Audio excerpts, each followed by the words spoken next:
Sir, totoo po ba na kapag naka-register ang isang OLA sa SEC, may humahawak daw sa kanila na abogado? Kaya daw po may karapatan ng OLA na gumawa ng aksyon. Magandang araw po sa lahat. Ito po ang inyong lingkod, Johnny, ng Janitor TV. At ito ang Johnny Depp, usapang utang, usapang OLA. So, bago po ang lahat, bago natin sagutin yung tanong, paki-subscribe na po kayo dito sa ating channel, pati na rin po sa iba kong channel, like sa TikTok account, Janitor TV, at sa aking Facebook page na OLA Scam and Modus Reviews. Paki-like na rin po, paki-follow na rin po. At paki-hit na rin po yung ating likes, button, share nyo na rin, hit nyo na yung notification bell para updated po kayo sa mga videos na ginagawa natin dito. Okay, sagutin po natin yung katanungan na kung saan kung totoo ba na kapag register ng isang OLA sa SEC ay may humahawak daw sa kanilang abogado. Actually, ang SEC may sariling abogado po talaga yan. Kaya nga sabi ko, iba po kasi yung abogado ng mga OLA na sinasabi nila na hindi ko alam kung totoo ba yung mga panghaharas nila o pananakot na kesyo may gagawin sila hindi maganda sa iyo, di ba? Karamihan po sa mga OLA is nanghaharas. Pero syempre, meron dyan mga legit like Bill is, Tala, at yung Gcash, no? Yung iba dyan, kahit yung mga iyon, di ko masabi kasi kung OLA kasi yan yung lending company talaga yan, nung una ko nakilala yan Pero, ito po linawin natin na may abogado po talaga ang SEC, pero hindi po yon dahilan para magsampa sila ng reklamo sa inyo ng estapa o kung ano man. Depende po yun sa kasong sasampa sa inyo. Kasi kung may karapatan silang gumawa ng aksyon itong mga OLA na ito, ang tanging pwede lamang nilang gawin ay magsampa sa korte. Okay? Yun po. Sa tamang proseso pa rin po yun. Kailangan po, kung may reklamo sila sa isang borrower, kailangan sila mag-file ng kaso sa atin na sa civil case na kung saan ay aakyat po ito sa small claims court. At yung kaso po na yun ay civil case na collection of sum of money lamang po. Disclaimer, hindi po ako abogado, hindi po ako legal counsel. Kaya kung ako man ay nagbibigay ng mga payo sa inyo, ito ay galing lamang po sa mga abogado na nakausap namin last year doon sa PNP Anti-Cybercrime. Nilinaw po sa amin yung mga ganyang bagay. And then yung iba, isa mga abogado pinapanood ko rin sa YouTube, sa TikTok, para magkaroon po kayo ng ideya. Hindi po ako, hindi po ako attorney, minsan may tumatawag sa akin, attorney. Hindi ako attorney. Ordinaryong empleyado lamang po ako ng isang pribadong kumpanya. Okay? Disclaimer po yan. At tapos, ngayon, kung meron po kayong mga reklamo dito sa mga OLA na nakaharas sa inyo, malaki ang patubo, kung ano-ano man, tandaan nyo ninyo na may karapatan kayong mag-report din sa mga OLA na yan. Dito sa SEC rin. Kasi kung naalala nyo last year, di ba?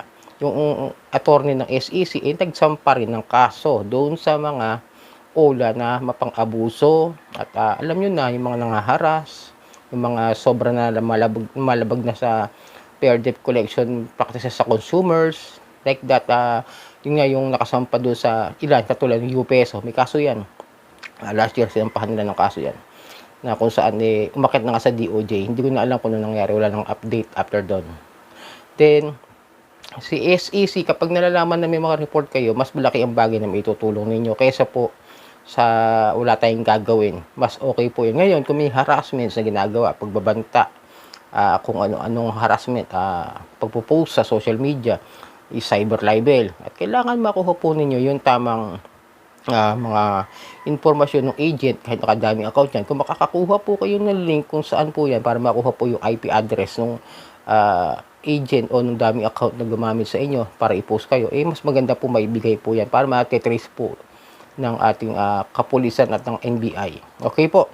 Ngayon, huwag kayong mangangamba kung sila ay may sariling attorney. Hindi ko naman alam kung itong attorney kasi ang mga lending companies ay pwede namang humingi ng payo o ng legal counsel sa mga sa mga law firm, sa mga abogado para makakuha sila ng ideya kung anong tamang proseso kung paano nila masisingil yung pagkakautang natin sa kanila. Ganun lamang po yun. Ngayon, wag po kayo natatakot, wag po kayo nai-stress, wag po kayo nadidepress sa mga pinagsasabi nila nakakasuhan kayo ng estapa, papakulong kayo, hindi kayo makakalabas ng bansa. Hindi po yung katotohanan. Wala po yung katotohanan.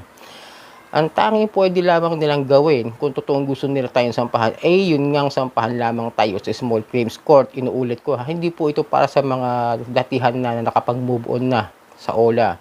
Wala na po tayong magagawa kung move on na po kayo at nagpapaulit-ulit ako. Kasi po nagpapaulit-ulit din po yung mga tanong ng mga baguhan o yung mga walang kaide-ideya dito sa mga OLA na yung pinapasok nila ay isang talagang malinaw na modus na ng ilang taon na, matagal na, di ba? Ngayon, kung ayaw na po panoorin dahil na nakapag-move on na po kayo, na gamit nyo na po yung aking mga pinayo sa inyo, in-advise, eh, it's better to shut up na lang po yung iba na yung mga iba agent siguro o iba na ayaw sa channel dahil po uli-uli daw. Wala nang problema yun. Huwag na po kayo manood sa akin kung ayaw po ninyo. Kasi para sa mga beginners po ito. Pinapasabihan ko lang po kayo, pinapaalalahanan na hindi po ito para sa lahat na rin dahil sa mga baguhan na lang po ito. Kaya kung may mga OLA reviews po na dapat panoorin niyo para bago kayo pumasok sa mga OLA na yan, panoorin niyo sila Ate Red, sila Team Marcos, si Pat Quinto. At kung sa mga nagbibigay ng payo, katulad namin ni Sir Mark Lifestyle, ako, sila Boss Ryan, pwede nyo panoorin yung mga yan, yung mga OLA victim defenders po. Ngayon, kung kayo ay talaga sobrang stress, depressed, huwag nyo na intindihin yung mga sinasabi nila. Kung hindi nyo talaga kaya tanggapin o kayang isipin yung mga pinagsasabi nila sa inyo sa mga text, sa emails, it's better to deactivate or palit ng SIM. Kahit naman po sa PNP sinasabi yan. Kasi nga yun po ang iniiwasan, yung ma-stress. Kasi nga may mga may mga claims nga ng mga kinuha yung sariling buhay, kinitil sa sariling buhay, yun po ang iiwasan natin. Kaya nga po nandito po kami para makatulong po sa mga stress at depressed. Huwag nyo intindihin yung mga pinagsasabi nila dahil 100% wala pong katotohanan ng sinasabi nila, pananako sa inyo na pupuntahan kayo sa bahay, may gagawin hindi maganda. Ngayon, kapag pinuntahan kayo sa bahay, alamin nyo po muna kung legit ba yung pumunta sa inyo. Baka mamaya saktan nyo yung tao. Hindi naman pala yun yung nangaharas sa inyo, di ba? Kailangan may matibay din po kayong ebidensya na siya yung nangaharas sa inyo. Kasi may mga nakikita ko sa comment, sasaktan nila yung agent. Paano kung hindi naman po yun yung nangharas sa inyo? May utang pala kayo sa iyon, sa home credit, sa bill is. O, di ba? BG doon, hindi naman nangaharas ng personal o physical yan. Makipag-usap lang po kayo. Medyo yung ibang agent po talaga yan, alam ko medyo may pagka-arrogante at yung iba. Pero yung mga nakausap ko naman is wala naman ako naging problema. Pupuntahan lang kayo yan, mag-iiwan lang ng papel yan, yun lang po. At magtatanong kung paano nyo masesettle yung utang nyo sa kanila sa Digido. Huwag nyo saktan, huwag nyo tularan yung mga iba dyan na siga-siga. Ang channel ko po hindi nagpo-promote ng karahasan. Ako po nagpo-promote ng legal na paraan para maging maayos ang inyong usapan. Huwag nyo tularan yung mga nababalita dyan na may yun, di ba? Nakaraan lang meron, siningil lang ng utang na naksak. Yung isa, naniningil lang ng utang, nilagay sa icebox. Huwag niyo na po tularan, mag-isip po muna kayo bago kayo gumawa ng karahasan sa buhay ninyo. Isipin niyo yung maaaring mangyari sa inyo pagtapos niyo gawin yun. Nakatakas na kayo doon sa utang. Nasaktan niyo yung agent. Ano nangyari sa inyo? Hindi nakakulong kayo. Hindi mas malaking problema po, di ba po ha? Ngayon, kung stress kayo, depressed, ulitin ko. Magpalit kayo ng SIM card nyo. Mag-deactivate kayo ng FB nyo. Mag-deactivate kayo ng mga email ninyo. Hindi nyo kaya talaga. Then, kapag usap kayo sa mga tao na makakatulong sa inyo, sabihan nyo kung kaya nyo sabihin sa mga kaibigan o kamag-anak ninyo, yung inyong problema dyan sa OLA na yan.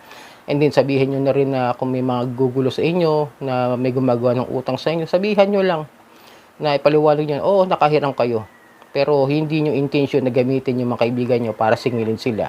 So, yun mga ka-Johnny, ito ang inyong lingkod ka-Johnny na Johnny Tortibet. Ito ang Johnny Depp. Usapang utang, usapang OLA.